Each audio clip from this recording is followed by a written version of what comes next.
Whenever I'm deciding whether to spend time on an AI project or spend it on actual work of running my business, then this is what I think it through. If you had to add 1 million a year, pounds, dollars, or euros to your recruitment business in the next 12 months, and you could only do one thing to make it happen, what would that one thing be? I've asked this to a dozen recruiters. Every single time, the answer is the same.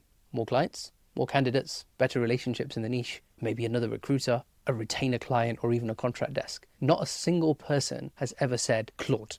Not a single person has said the answer is an AI workflow. And that tells you everything, because AI belongs in the efficiency column of your business. It reduces the cost of delivery. It saves hours. It helps your existing recruiters do more with the time that they have. All of that is real and genuinely valuable. But if your business needs to grow, growth comes from the things it has always come from. More conversations with real clients and candidates, better positioning in your niche, a stronger reputation, more consistent follow-up, more placements, more deals if whatever you're selling. And the recruiters that I see get most distracted by AI tools are the ones that are avoiding the harder, less comfortable work of getting on the phone, getting rejected, getting back on the phone. And AI is a very easy thing to feel productive about. And that's exactly why it becomes dangerous when the timing is completely wrong. Yes, use it, absolutely use it, but use it for what it is. It's an efficiency optimization, it's not growth. AI amplifies what's already working. It cannot create what isn't there. And if you're using it to avoid conversations that actually build your desk, you're not being efficient, you're hiding in a very convincing way. So let me leave you with something practical, because I don't need to finish this video and feel like AI is something to avoid. It's not. I use it every day.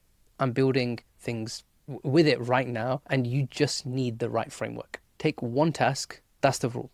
Pick the one task that takes the most amount of time and adds the least amount of friction and probably requires the least amount of judgment. Build that one thing properly, confirm it works, then move to the next one. Not 5 automations at once, not a full rebuild of your entire outreach stack, not a new tool every week because someone showed you something that looked impressive on LinkedIn. One task. For me right now, that's building a skills file for email campaign copy, trained on 11 years of our own campaigns. So when a recruiter generates a candidate, that they can produce a personalized email sequence in minutes rather than hours. And that's one thing, is specific. The same principle applies to you regardless of how long you've been building. If you're 6 months in, your biggest time drain is manually researching LinkedIn for candidates.